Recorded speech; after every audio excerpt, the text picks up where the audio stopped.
Thank you.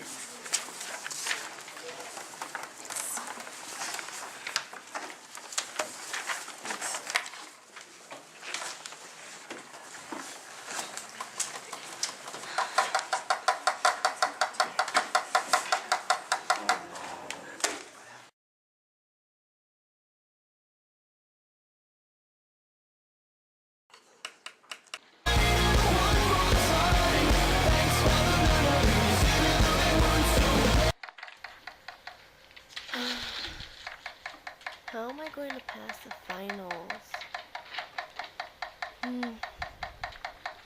In a survey of airline travelers, subjects were observed.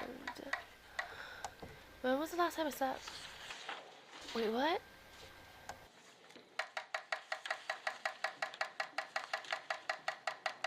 Seriously? Again? How am I gonna focus now? Ew.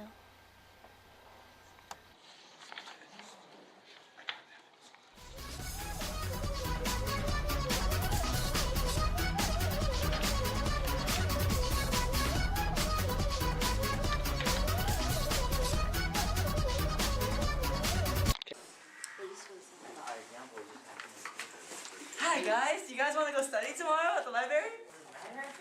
Fine. Yeah? Yeah? Yeah? Okay, bye guys!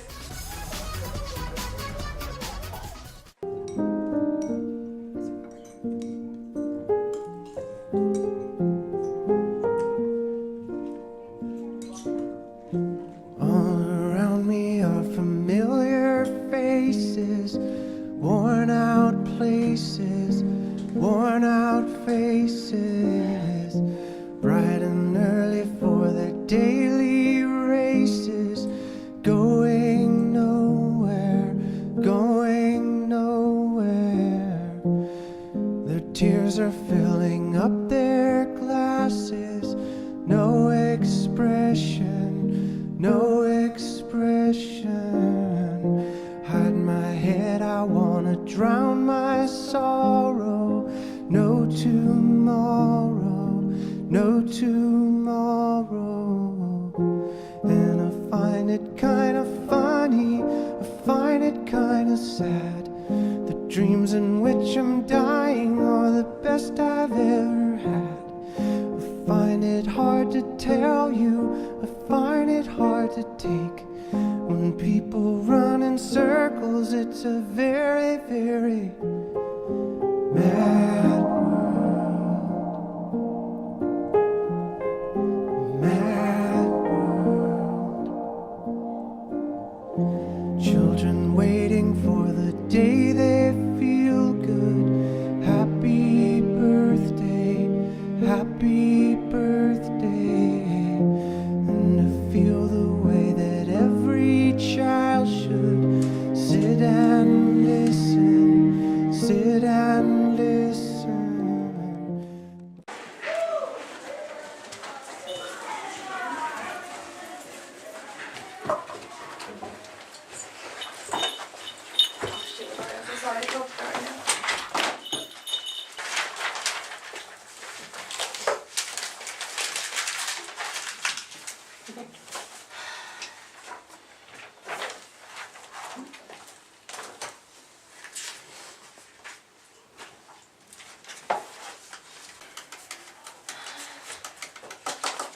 Guys, it's already the end of first semester. I still remember the beginning of the year like it was yesterday. Yeah. Yeah. Yeah, everything used to be so different.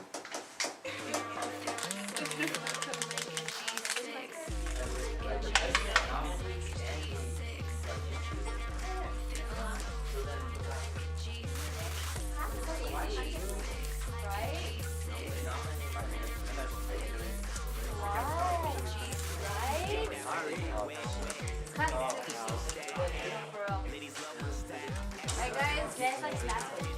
Yeah, I like that. It's my favorite class.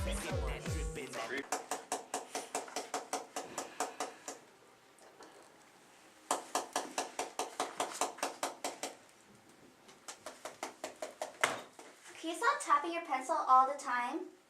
Why is everybody so angry? Look, I'm trying to study here. Can you just leave me alone? How can I possibly study with all that noise going around? Are you serious right now? Yes? I'm trying to study. We have our final How tomorrow. can I study with that tapping With this all It's day only that long? helps me. Guys, How can that help you? Are you serious? guys, Are you That serious? really doesn't help. It helps me. guys, How we're all can trying that to really study help for you? tomorrow's It really helps me. final. But it helps you. How can I do Guys? that? Can you guys stop yelling?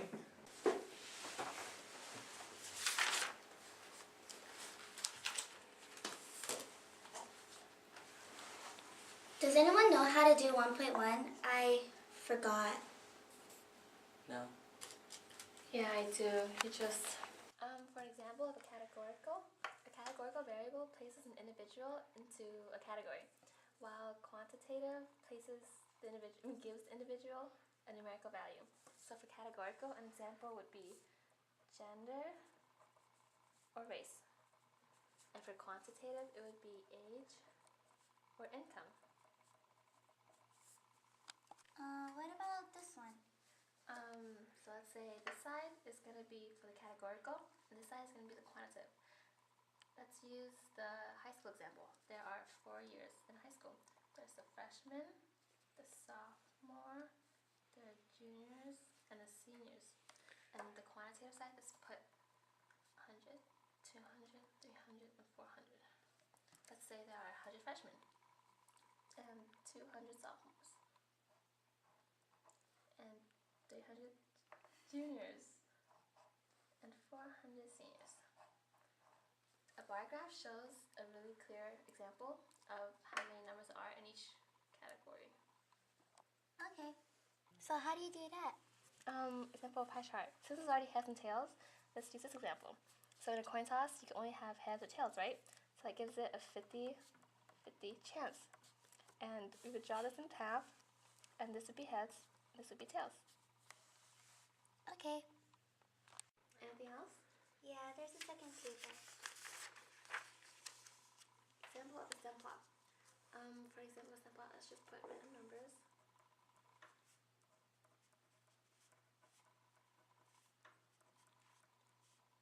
And if you count, the way you read this is like 10, 11, 12, and 13. Did you get that? Mm-hmm. Okay, this is example of a stem plot. What about histograms and dot plots? For a histogram, you just insert bars. And for a dot plot, you just put it into the dot form. Do you get it? Mm-hmm. So how do you describe these? So for this graph, it would be symmetrical. But if it looked like this, it would be skewed to the right. And if it looked like this, it would be skewed to the left. What about outliers? Let's say you have 4 numbers. And there's one right here. This would be your outlier. Because nothing's there? Yes. Okay. Is that it? Actually I have a vocab sheet. Can you help me with that? Okay, these are easy. Okay, so for trends, it is just what the data is saying over time. And seasonal variation is what changes during seasons. Like high population of bugs during spring and low population of bugs during winter. For deviation, it is the difference between the mean and its observation. And ogive? Ogive. Okay.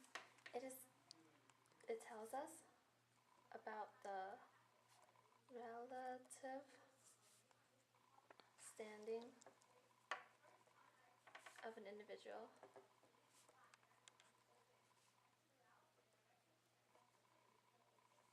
observation. Oh, I know distribution. What is it?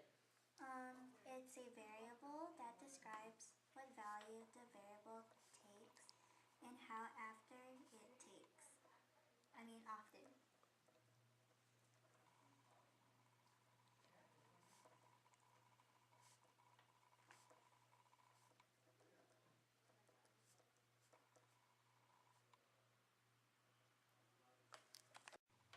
Do you know what a time plot is? No, I don't. Well, time plot of a variable plot, each observation against the time at which it was measured. Do you know the overall pattern? I think so. Isn't it a few ways to describe overall patterns using center, spread, and shape?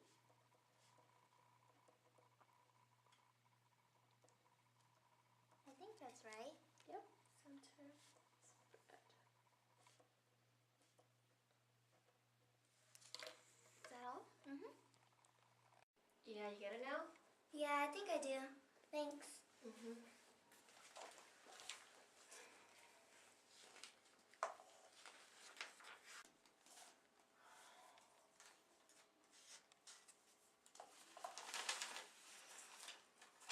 What about 1.2? 1.2? No, I don't know. I know 1.2. Yeah? Yeah. Here. So, this is what you do. So 1.2 covers 5-number summary and standard deviation for the modified box plot and stem plot. You basically have to know what the center, the variables, the mean, the median, and the outlier, and also the linear transformation because it is needed to measure the spread or the standard deviation and IQR. The center is the midpoint of the graph. The variable is a characteristic of the individual. The mean is the average of the values, also the one that is closer to the tail of the skewed graph. The median is the center of the graph. When it is skewed closer to the center than the median. You should like point at it because And then the outlier is the distant variable in the observations. Okay, for 5-number summary, using this data, 1, 1, 2, 2, 3, 4, 5, 6, 8, 14, 17, 18, and 30, the minimum would be 1, and the maximum number would be 30. And in order to find the first quartile and third quartile, you have to find the median, which is 5. It's a center number. And the first quartile is a center number between 1 and 5, which is 2. And to find a third one would be the center number between 5 and 30, which is 14. In order to find the standard deviation, you would first have to find the variance. In order to find the standard deviation, you square it. oh,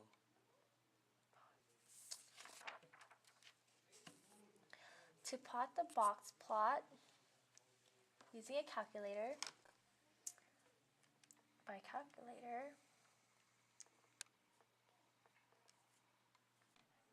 including the standard deviation. oh. Wait. One more question. How about the side-to-side stem plot? Side to side stem plot. Oh, okay. For example, let's say you have a data set, 2 data sets of 3, 4, 5, 6, 8, 12, 13, 1, 1, 2, 2, 3, 4, 5, 6, 8, 30. Okay, so do you know how to do a stem plot? Yes, of course. Okay, so do a regular stem plot. Okay. Regular stem plot. 1, 2, 3, 3, 4, 5, 6, 8, 8, 12, 13, right? Mhm. A side-to-side one, you're going to have to do the second data set on the other side. Oh, You get it? yeah. So that's how you do a side-to-side sum plot. Do you get it now? Oh yeah, I got it now. Thanks. You're welcome.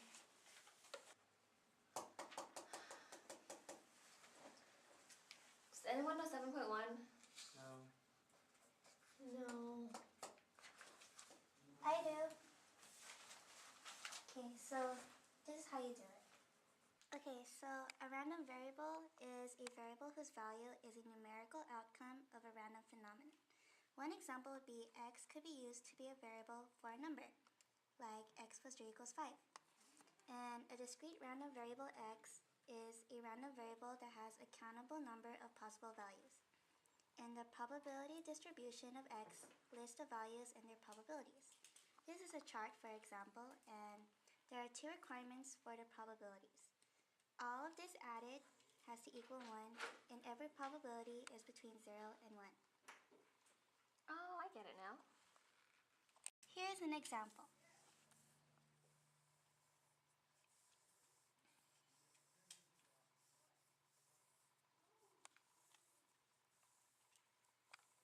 Oh, I get it. Anything else you need help on? What else is there besides these? Well, I took more notes, like, do you want to practice? Sure. Okay, here's one practice. If a carefully made die is rolled once, it is reasonable to assign probability 1/6 to each of the 6 faces. Here's question 1. What is the probability of rolling a number less than 3? Okay, so here are the possibilities of the numbers that you could roll from a dice. And there are only 2 numbers that are less than 3. So that means the probability is 2/6, which is 1/3. Oh, I get it. Okay, a continuous random variable x takes all values in an interval of numbers. The probability of distribution of x, it is described by a density curve. The probability of any event is the area under the density curve and above the values of x that make up the event. All continuous probability distributions assign probability 0 to every individual outcome. Here is an example of a density curve. This is the area of event A, for example. Oh, I get it now. For this chapter, are there any more vocabulary terms? Well, there's a density curve, which describes the probability distribution of a continuous random variable. And there are normal distributions, which is a type of continuous probability distribution. You could draw a probability histogram in the discrete case or by graphing the density curve in the continuous case. Oh, this chapter's so easy. So, do you get it now? Yeah, I think I got the concept of it. Thanks. Finally. Bitch.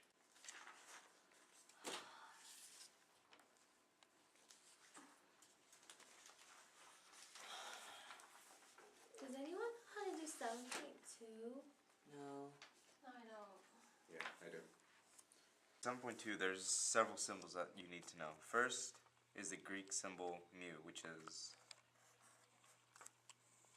equals probability distribution.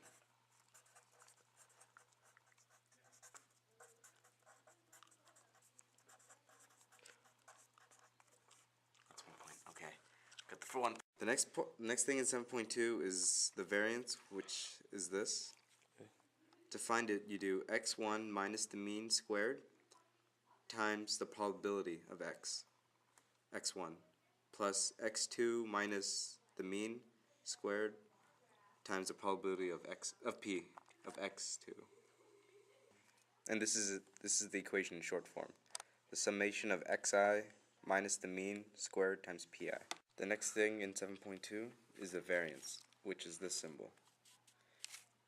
To find it, you do x1 minus the mean squared times the probability of x1, plus x2 minus the mean again squared minus the probability of x. The next big part of 7.2 is the law of large numbers. Law of large numbers states that as the number of observations drawn increases, the mean of the observed values eventually approach the mean of the population as closely as possible and stays that close. Alright, so the first thing you need to know for 7.3 is how to find the mean of random variables. First off, you gotta know what you gotta find x1 and its probability, which would be p1. You gotta know x2 and its probability, x3 and its probability, and so on and so on. The symbol for the mean is this, which is this is the Greek symbol mu, and it means the mean of x. You would do x1 times p1 plus x2 times p2, and so on and so on. And this is the short version, which is the sum of xi times pi. The mean of a plus bx equals a plus b times the mean of x. The variance of a plus bx equals b squared times the variance of x. If x and y are two random variables, then the mean of x plus y equals the mean of x plus the mean of y. If x and y are independent, then the variance of x plus y equals the variance of x plus the variance of y.